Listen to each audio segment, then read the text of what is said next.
messieurs, bonsoir et bienvenue dans votre rendez-vous de l'actu du mercredi. Notre invité reçoit ce soir Lotfi Benbahmed, président du Conseil national de l'Ordre des pharmaciens. Vous le savez, le ministre de la Santé a confirmé cette semaine le report, le deuxième, de la présentation de la nouvelle loi sanitaire à l'APN. Un texte dont l'un des axes majeurs est dédié au domaine pharmaceutique.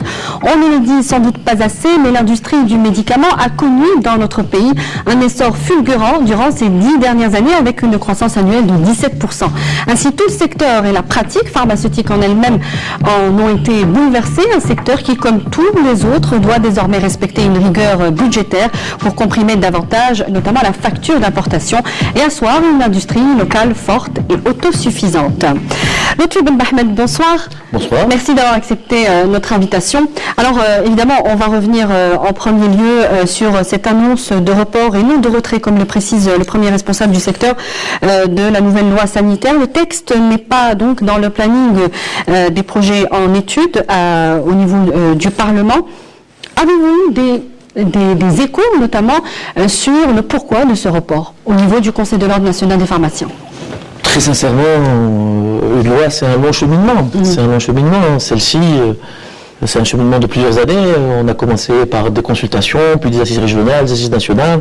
Puis on a travaillé, on a fait des propositions. Enfin, ces propositions ont été consolidées avec un avant-projet de loi qui devient un projet de loi une fois qu'il passe au Conseil des ministres. Il est présenté au bureau de l'Assemblée nationale. Après, ça ne dépend plus de l'exécutif, ça dépend du pouvoir législatif qui a son agenda. Vous ne vous inquiétez pas de son cheminement? C'est-à-dire que nous, en tant que professionnels de santé, effectivement, nous estimons que l'ancienne loi date de plus de 31 ans maintenant, 32 ans maintenant, 2017 effectivement, 85, qu'il est temps d'avoir une nouvelle loi. Les exercices ont évolué, les besoins sont évolués, la société algérienne a évolué, le modèle économique a changé, donc il était temps d'avoir une nouvelle loi. Alors ce projet de loi, nous y avons contribué, c'est une loi moderne et consensuelle.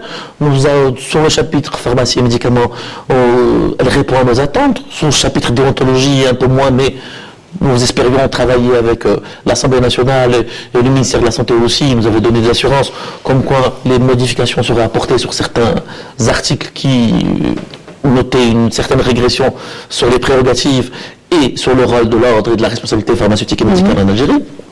Mais néanmoins, nous espérons de toute façon que une fois que les échéances peut-être électorales législatives passeront, qu'elle reviendra d'actualité et que enfin nous pourrons travailler avec la commission de santé et des affaires sociales pour pouvoir expliquer le cheminement, nos propositions et le pourquoi de ces changements qui sont fondamentaux pour la protection de la santé publique en Algérie. Alors, pour revenir toujours sur ce report, Ali Malek Boudiaf, le ministre de la Santé, assure que ce report ne portera pas préjudice à ce projet de loi. Vous êtes de son avis ? On verra bien, certainement, si M. le ministre le dit.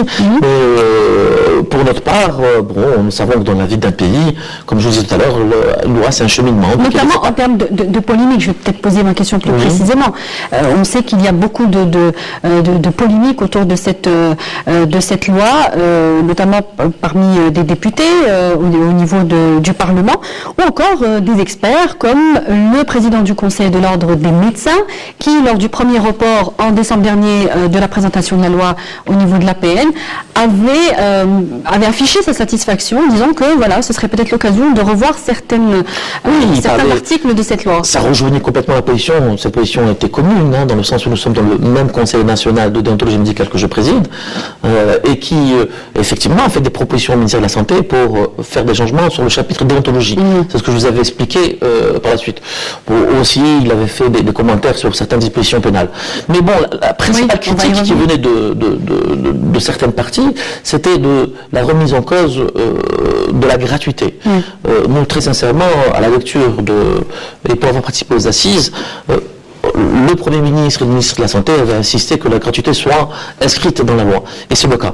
Et très sincèrement, la gratuité, à notre sens, de toute manière, c'est un moyen, c'est pas une finalité.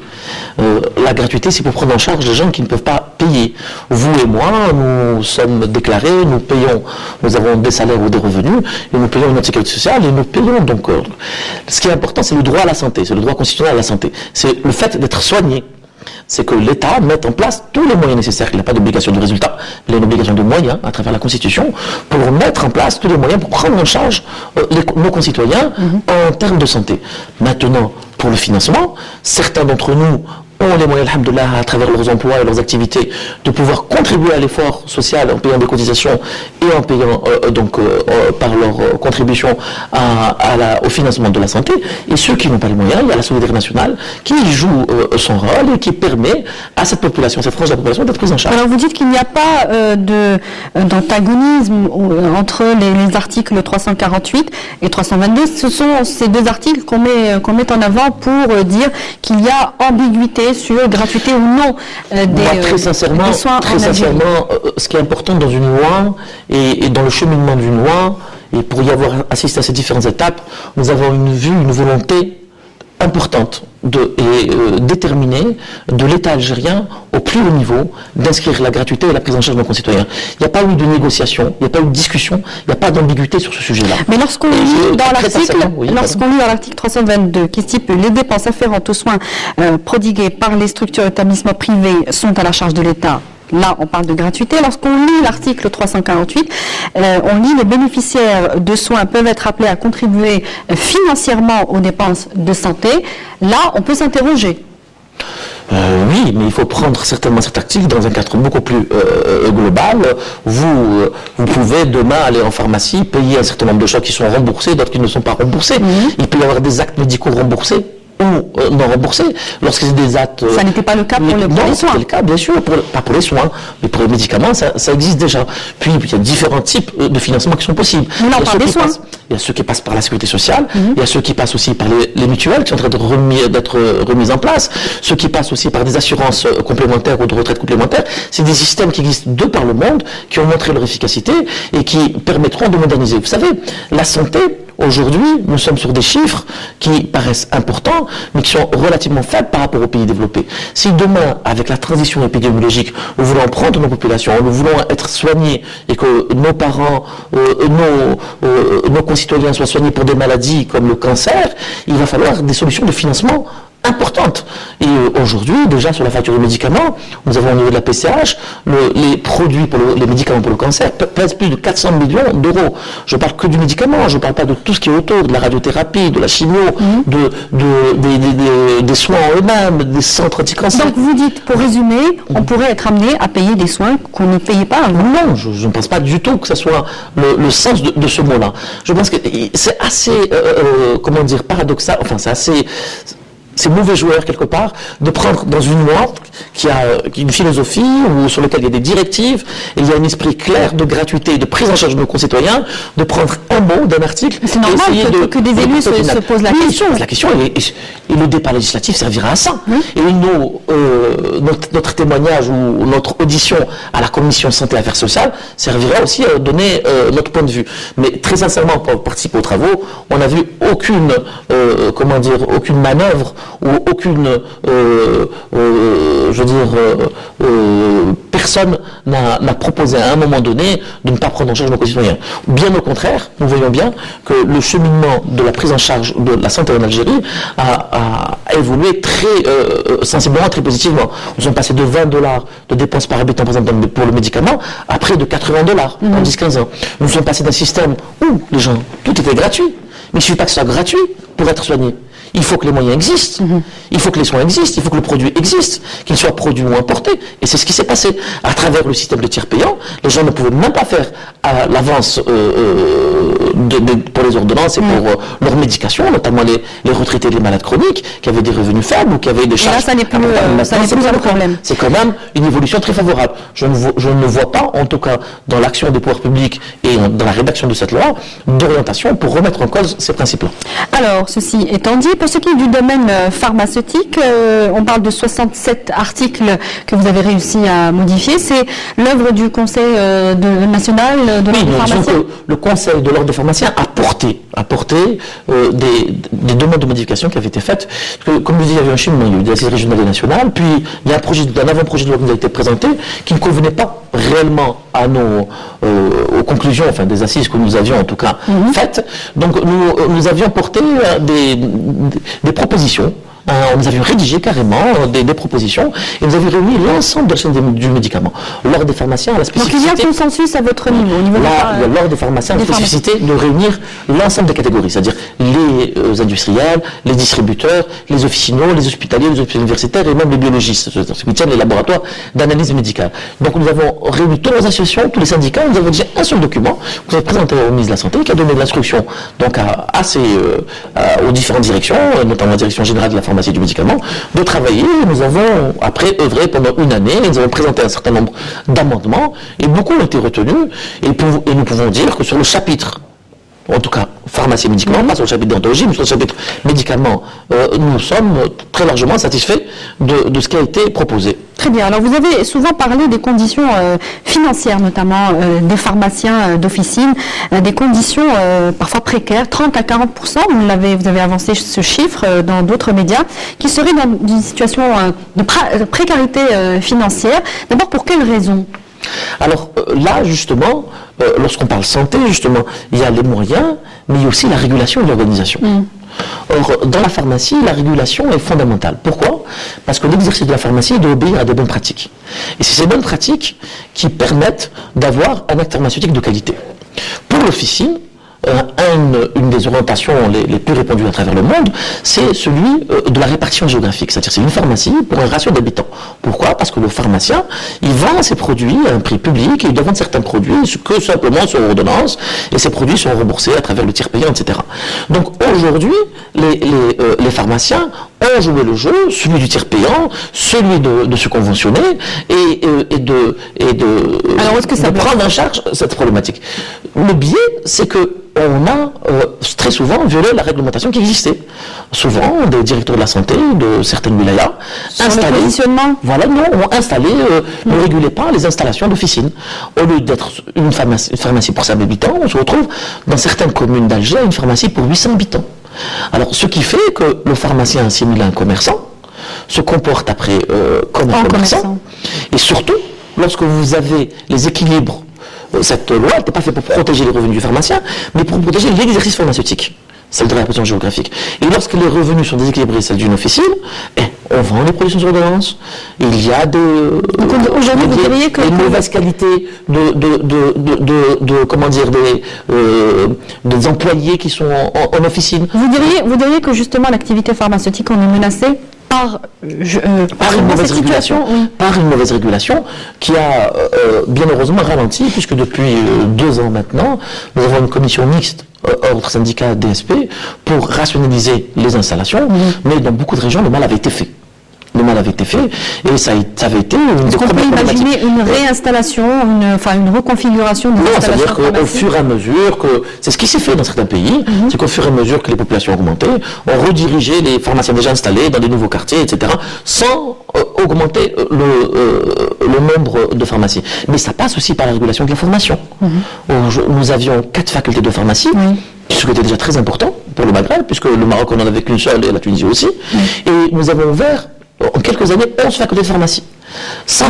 Des promotions de 1000 pharmaciens par an. Peut-être plus dans les années à venir. Alors, quelle formation, justement, de quelle formation pouvons-nous parler ? Est-ce que la relève est assurée ? Est-ce que les pharmaciens issus des facultés de médecine algériennes sont qualifiés ? Pour la pharmacie, en tout cas, nous assistons aujourd'hui même à un mouvement de grève de la part des jeunes étudiants, qui est un mouvement de conscience. C'est-à-dire c'est des gens qui s'interrogent sur leur devenir, qui s'interrogent sur la qualité de leur enseignement, sur le fait que très peu de spécialités leur sont proposées, que nous sommes toujours dans un enseignement de la pharmacie qui date des années 60-70, avec des spécialités, des monospécialités académiques qui ne correspondent pas du tout aux besoins du marché. On n'étudie pas la pharmacoéconomie, il n'y a pas de spécialité de pharmacie industrielle, alors que nous nous sommes lancés de plein pied dans une évolution très importante. Il y a de quoi s'inquiéter. Il y a une inadéquation, une absence de corrélation entre la formation et les besoins en santé publique et les besoins de l'économie nationale. Nous, on milite pour un véritable plan national de développement pour notre secteur, ou avec une corrélation réelle entre la santé, la sécurité sociale, parce que c'est aussi le remboursement et le financement, la formation, donc l'enseignement supérieur, le commerce, pour juguler certains phénomènes que nous avons vus dans les compléments alimentaires, dont nous pourrons parler tout à l'heure, et aussi celle de l'industrie, pour le développement de l'outil industriel. Nous voyons bien que l'action, nous n'avons pas simplement que d'un seul ministère, mais de plusieurs ministères, et que pour cela, on a besoin effectivement d'une loi cadre, d'une loi sanitaire. Nous avons besoin aussi de l'implication de tous ces secteurs-là pour pouvoir porter ce développement qui a été très bien mené ces 10-15 dernières années. Mais ça ne doit pas être une croissance, simplement un chiffre. On ne doit pas simplement avoir de l'immobilier industriel. Il ne s'agit pas d'avoir 150 unités ou 200 ou 300 unités. Il ne s'agit pas d'avoir 11 ou 20 ou 30 facs de pharmacie quand 3 ou 4 suffisent. D'avoir 25 000 pharmaciens alors qu'il en faut 5 ou 6 000. Donc il s'agit de former et de développer ce qui est nécessaire pour à la fois prendre en charge. Et ça n'est pas le cas aujourd'hui. Il n'y a pas de réflexion d'intégration de ces différents départements. Et nous militons pour qu'il y ait une intégration de ces différentes politiques qui sont parfois menées, je veux dire, avec beaucoup d'entrain, mais qui ne sont pas intégrées. Et il faut qu'il y ait un rapprochement entre les objectifs et les besoins. Alors on va revenir un petit peu au texte de cette loi, de cette nouvelle loi sanitaire. D'abord, très brièvement, quels sont pour vous les principaux acquis pour la pharmacie et les médicaments, il y en a plusieurs. Le premier, c'est celui le plus important. Oui, le plus important. Le premier, disons, c'est celui de la définition du médicament. Oui. Le médicament s'est modernisé, maintenant la définition du médicament n'est plus la même. Aujourd'hui, on a la notion de biosimilaire, c'est-à-dire les médicaments issus de la biotechnologie et leurs similaires qu'on appelle les biosimilaires, donc les produits de biotechnologie et leurs similaires. Nous avons aussi élargi la définition du médicament sur les produits de phytothérapie, parce que nous avons vu qu'il y avait des biais sur certains compléments alimentaires. Il valait mieux les rapprocher du médicament qui soit vendu en pharmacie avec une traçabilité et une qualité reconnue, plutôt qu'ils soient détournés par des charlatans, des herboristes qui ont fait un peu n'importe quoi. Sur l'ensemble des catégories d'exercice, nous avons énoncé des bonnes pratiques. Vous savez, pour assurer une qualité de soins et une qualité de la pharmaceutique, il faut à la fois assurer la traçabilité du produit et la traçabilité de la responsabilité pharmaceutique. Alors, dans la loi, ça commence par les entreprises elles-mêmes, les établissements pharmaceutiques, parce qu'on parle désormais d'établissements pharmaceutiques, de laboratoires, on ne parle plus d'importateurs, de producteurs, de grossistes, etc., qui était une terminologie qui était plus celle du commerce que celle de la santé. On parle d'établissements pharmaceutiques. Déjà, leur responsabilité devra être pleine et entière pour la détention des AMM en Algérie. Beaucoup de multinationales. La responsabilité des pharmaciens. Des laboratoires. Des laboratoires devraient être pleine et entière en Algérie avec une territorialité algérienne. Beaucoup de laboratoires ouvraient des bureaux de liaison en Algérie et on n'avait pas du coup. Quand il y avait un produit qui était indisponible ou si on avait un problème de qualité, nous avions des gens qui étaient sur d'autres territoires, qui passaient par des importateurs. Justement, lorsqu'on parcourt des yeux un peu le texte de loi, on relève très vite les notions répétitives d'ailleurs, de contrôle, de surveillance, de certification, de vérification. Est-ce que ces notions échappaient à l'ancienne loi sanitaire ? Oui et non. Oui, dans le sens où effectivement, dans l'ancienne loi sanitaire, il faut se rappeler que toutes les activités pharmaceutiques, à part l'officine, étaient monopole d'État. Donc importation, distribution et industrie, et que les bonnes pratiques étaient anciennes, et que depuis, la pharmacie même a évolué à travers le monde, et que de toute manière, on n'a rien à inventer. On retranspose simplement les standards internationaux de qualité et de traçabilité de bonnes pratiques, que ce soit pour l'industrie, pour la distribution, pour l'officine ou pour la pharmacie hospitalière. Nous avons bien vu, et il est très important de signaler que le médicament n'est pas un produit de consommation comme les autres. Et que donc, il doit pas être, sa traçabilité est importante et la responsabilité du pharmacien à chaque niveau doit être établie. Tout de même, le marché national est inondé ces dernières années par des produits douteux fabriqués pour le traitement de différentes pathologies sérieuses, voire des maladies chroniques. Qu'est-ce que vous en pensez ? Alors si vous parlez des compléments alimentaires et des herboristes, enfin de toutes sortes ce sont en fin de compte une véritable mafia réellement structurée, puisqu'ils ont des moyens colossaux. On a vu ouvrir des magasins qui sont loués à 500 000, 1 million de dinars par mois, dans les plus grandes avenues de la capitale et du pays, qui ont pignon sur rue et qui vendent des produits dits de phytothérapie ou compléments alimentaires à des prix excessif et dans lequel on perçoit très rapidement... Il y a une clientèle. Mais bien sûr, pourquoi il y a une clientèle ? Parce qu'ils jouent sur un vide. D'abord, il y a un vide juridique, ils ont accès par des moyens financiers colossaux et ils ont accès surtout aux médias. Vous savez que le médicament n'a pas le droit de faire publicité. Comme s'il s'agit de compléments alimentaires. Dans l'ancienne loi, du moins. même dans la nouvelle loi. Il s'agit simplement de certains médicaments, justement, qui pour répondre à ce besoin, justement, des petites pathologies qu'il faut prendre en charge, n'avaient pas accès à la publicité. Donc ces gens-là ont accès à certains médias qui font entre nous de la complicité d'exercice légal de la pharmacie, parce qu'ils aident ces charlatans à avoir accès au plus grand public. Nos populations sont perméables forcément à ce que peuvent porter certains médias, et ils ont une publicité considérable, ils arrivent à vendre des produits. Et puis, vous savez... ces produits se vendent aussi en pharmacie. Lorsqu'on souffre, on est prêt à croire. Lorsqu'on souffre, on est prêt à croire. Pas le même type de produits. Pas le même type de produits. Les compléments alimentaires qui sont vendus en pharmacie, généralement, ce sont des produits qui répondent à certains, disons, à l'effet placebo. Mais ce n'est pas des produits qui sont vendus sur ordonnance. Je peux vous assurer que dans la panoplie de ce qui est vendu en pharmacie, ça reste complètement dérisoire. Ils répondent à certaines... Il y a des petits produits qui peuvent vous aider sur le rhumatisme, ou c'est ce qu'on appelle la bobologie, toutes les... Alors, est-ce que la nouvelle loi sanitaire répondra justement... Oui, à travers la définition du médicament, et à travers aussi, comme vous en avez un petit peu évoqué, c'est le droit à la publicité pour les médicaments conseils. Pourquoi? Parce que ces médicaments conseils, justement, il y avait des médicaments, de véritables médicaments, qu'on utilisait pour la toux, enfin, tous les petits symptômes, les gouttes nasales, etc., qui étaient remboursés, qui ne sont plus remboursés. Pourquoi? Parce qu'on dérembourse ces produits-là, parce qu'ils ont un service médical rendu qui n'est pas très important, et on préfère rembourser des produits pour des pathologies plus lourdes, où les gens auraient véritablement besoin de ces produits-là. Et ces médicaments-là ont été marginalisés. Sur le déremboursement. Vous êtes un peu sceptique sur le déremboursement de On n'est pas sceptique, c'est-à-dire qu'on avait attiré l'attention des pouvoirs publics que dans nos pays, justement, comme on n'a pas donné un statut à ce produit déremboursé, de deux choses l'une, ou la prescription se reportait sur des médicaments qui étaient beaucoup plus lourds, qui avaient des effets secondaires, qui étaient beaucoup plus chers pour la sécurité sociale. Donc l'effet des économies ne marche pas. Ou alors, plus grave encore, ils se reportent ils sont pris en charge par ces charlatans qui leur proposent des solutions qui n'en sont pas et qui relèvent plus de la contrefaçon que de la thérapie, sans formation, sans traçabilité et sans qualité. Alors, est-ce que très rapidement l'agence du médicament pourrait intervenir dans cette problématique?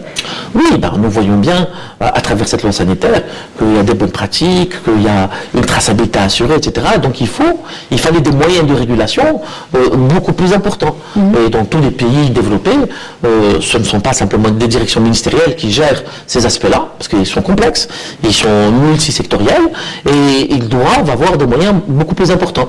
Donc, depuis 2008, nous avons la loi avait été réformée pour créer une agence, une agence du médicament en Algérie et des produits pharmaceutiques, c'est la NPP, l'Agence nationale des produits pharmaceutiques. Et cette agence-là a été les décrets exécutifs sont parus l'année passée. Une directrice a été installée depuis un mois et demi, et les prérogatives ont doucement être basculées, un certain nombre de prérogatives, pas toutes, vont être basculées vers l'agence. Nous espérons qu'elle sera suffisamment outillée et que le statut des personnes aussi et du personnel qui sera à l'intérieur sera d'un niveau suffisant pour pouvoir prendre en charge tous ces aspects-là. Alors, il nous reste très très peu de temps. On va essayer de répondre à 3 questions successivement. Alors, quelle est votre position officielle en tant que conseil de l'ordre des pharmaciens sur ces pratiques douteuses qu'on connaît des laboratoires pharmaceutiques qui arrosent à la fois, on le sait, les médecins et les pharmaciens avec des cadeaux inestimables pour placer leurs produits?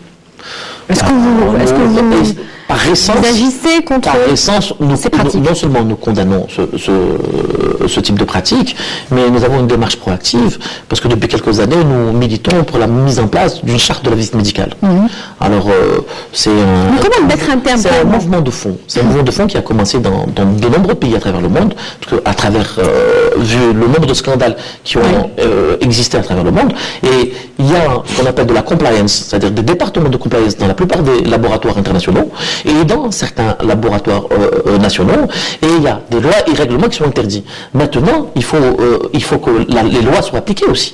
Vous savez, si vous avez des sens interdits, vous n'avez pas de gens qui sont sanctionnés lorsqu'ils prennent ce sens interdit. Donc les lois existent, il faut tout simplement... Le champ réglementaire chez nous existe, les limites de l'action des laboratoires et de la promotion existent, des visas existent aussi pour la publicité, pour les produits pharmaceutiques. Il faut que les lois soient appliquées et que les sanctions soient compliqué. Alors, un mot sur l'affaire RHB. Le président de l'association des diabétiques de la wilaya d'Alger s'étonne de la lenteur des résultats de l'enquête sur le complément alimentaire. Rahmat Rabbi, votre commentaire? Nous avons des indices comme quoi, à travers certains experts, que les analyses étaient défavorables, mais nous attendons le rapport officiel, comme tout le monde. Et à travers, une fois que nous aurons ce rapport officiel, nous nous engagerons éventuellement sur des poursuites après la consultation de notre département juridique. Et dernière question, pour terminer, on le sait, et cela a été annoncé par les différents responsables du secteur, atteindre la couverture des 70% en termes de médicaments de notre marché par la production locale. C'est annoncé pour fin 2017. Est-ce que vous y croyez? Fin 2017, ça sera compliqué. Parce qu'en valeur, il faut savoir justement qu'il y a un plafond de verre. Aujourd'hui, nous arrivons à 50%. C'est déjà beaucoup. Oui. Nous aimerions que l'ensemble des secteurs d'Algérie produisent 50% de ce que nous consommons. C'est le cas du médicament en 10 ou 15 ans. C'est formidable. Vous y croyez ou pas? Je pense que on ne pourra pas y arriver en quelques mois ou en une année ou deux.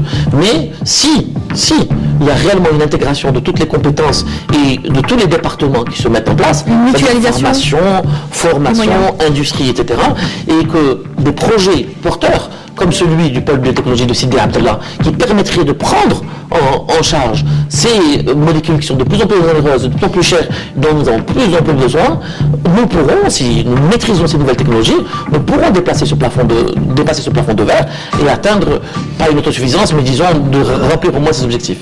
Lotfi Ben Bahmed, je rappelle que vous êtes président du Conseil national de l'Ordre des pharmaciens. Merci pour vos éclairages. Merci à vous. Je vous rappelle évidemment notre adresse mail pour le replay de notre invité, les www.entv.bz. Merci à vous de nous avoir suivis. On se retrouve dès la semaine prochaine pour un nouveau rendez-vous de notre invité. Bonsoir.